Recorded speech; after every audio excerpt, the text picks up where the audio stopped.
विद्यार्थियों, एक बार फिर से नीलांश मैथ क्लासेस में आप सबों को स्वागत है। मैं निरंजन कुमार आज आपको परिमेय एवं अपरिमेय संख्या के बारे में विस्तार पूर्वक बतलाएंगे। परिमेय संख्या और अपरिमेय संख्या के बारे में जब आप जान जाइएगा तो आप किसी भी संख्या को बतला सकते हैं कि यह परिमेय है कि अपरिमेय है। तो चलते हैं परिमेय संख्या और अपरिमेय संख्या को समझते हैं। रेशनल नंबर और इर्रेशनल नंबर। परिमेय संख्या क्या है? सबसे पहले हम परिमेय संख्या पर आते हैं। परिमेय संख्याएं, रेशनल नंबर्स वैसी संख्याएं जिसे आप P/Q के रूप में प्रदर्शित कर सकते हैं और जहां Q 0 के बराबर नहीं है, परिमेय संख्या कहलाता है। कोई भी संख्या है उसे आप P/Q के रूप में लिख सकते हैं। Q 0 के बराबर नहीं होना चाहिए। P/Q का मतलब है अंश बटा हर के रूप में। अंश क्या हो? नोमिनेटर।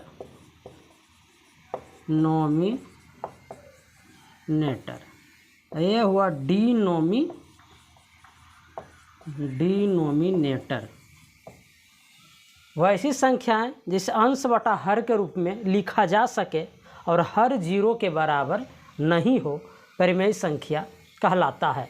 दूसरे शब्दों में आप कह सकते हैं कि परिमेय संख्या को भिन्न के रूप में आप लिख सकते हैं। भिन्न में अंश और हर होगा।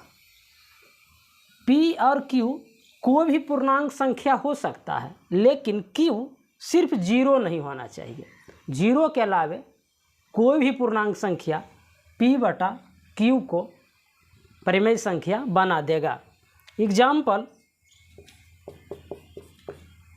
अगर 2 है, 0 है, -1 है, 3/2 है, सभी परिमेय संख्या है। इसके भी नीचे 1 है।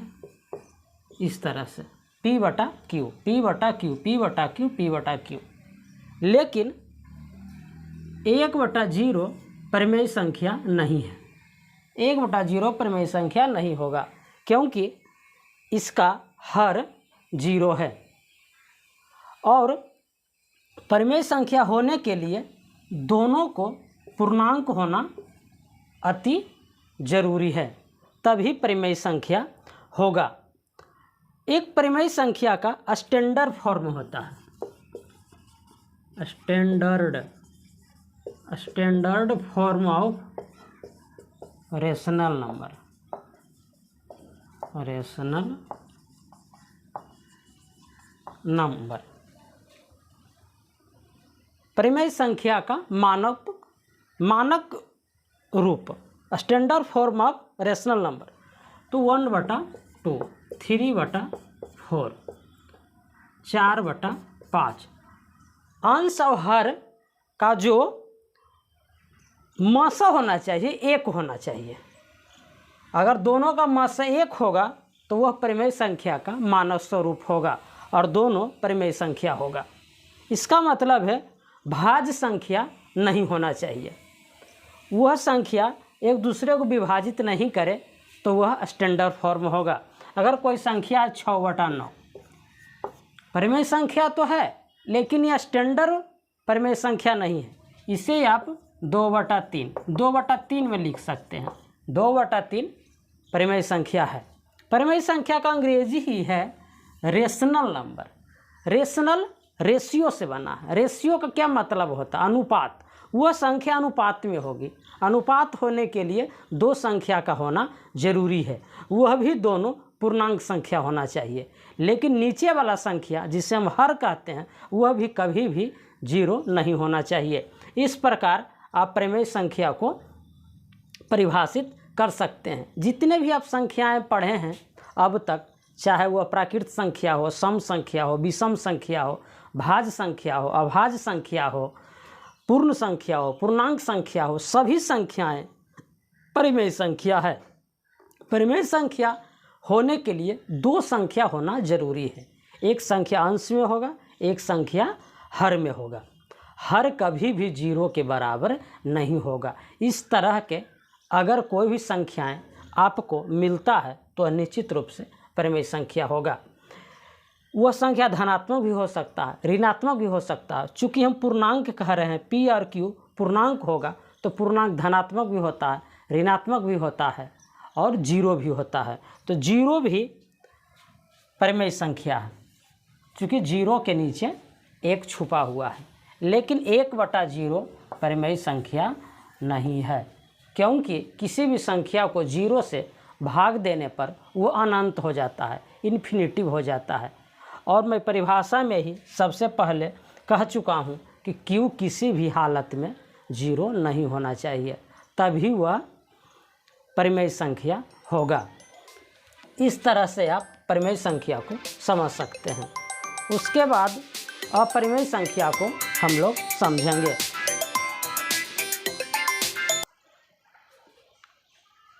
अब चलते हैं अपरिमेय संख्या को समझते हैं। अपरिमेय संख्या, अपरिमेय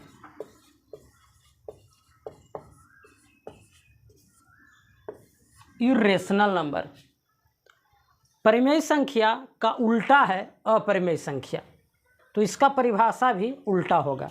वैसी संख्याएं जिसे P/Q के रूप में प्रदर्शित नहीं किया जा सके। इसमें P क्या होगा, Q होगा, क्या होगा, इसका कोई मतलब नहीं है। आप उसको P/Q के रूप में प्रदर्शित नहीं कर सकते हैं। तो संख्याएं, जितने भी रूट में संख्याएं हैं,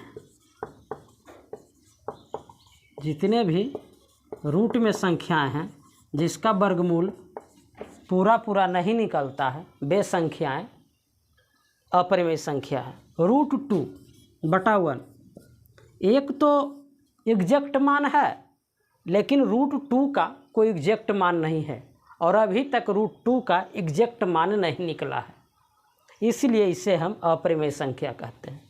पाई को भी अपरिमेय संख्या कहते हैं, क्योंकि पाई का भी एग्जैक्ट मान अभी तक नहीं निकला है। यह 22/7 के सन्निकट है, सन्निकट है, न कि 22/7 ही है। अगर 22/7 होता तो अपरिमेय संख्या होता, लेकिन वो 22/7 नहीं है, उसके निकट है। तो ये सब जितने भी संख्याएं हैं अपरिमेय संख्याएं हैं, और अपरिमेय संख्या परिमेय संख्या का उल्टा है। जो आगे वाला चैप्टर होगा, उसमें हम किसी भी अपरिमेय संख्या को साबित करेंगे कि वह परिमेय है कि नहीं, वह परिमेय है कि अपरिमेय है।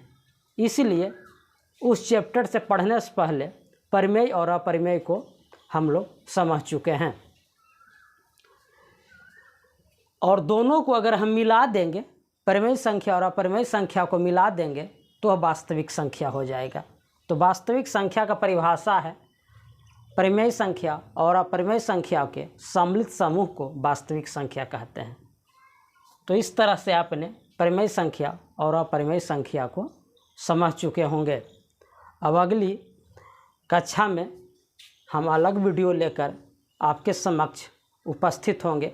तब तक के लिए इस वीडियो को समाप्त करेंगे। अभी तक जो भी विद्यार्थी इस चैनल को सब्सक्राइब नहीं किए हैं और वीडियो को लगातार वॉच कर रहे हैं, वे सबसे पहले चैनल को सब्सक्राइब कर लें, ताकि वीडियो का नोटिफिकेशन सबसे पहले आपके पास पहुँचे और इस वीडियो को का लाभ उठा सके। इस तरह जो भी विद्यार्थी इस नीलांश मैथ क्लासेस से जुड़े हुए हैं, उसे हम विश्वास दिलाना चाहते हैं कि वे नियमित रूप से वीडियो को वॉच करें। एक से एक वीडियो आपके पास आएगा जो आपके मैथ ज्ञान में वृद्धि करेगा और आप एक बेहतर नागरिक बनेंगे, क्योंकि बिना मैथ के आप बढ़िया जॉब में, बढ़िया सर्विसेज में नहीं जा सकते हैं।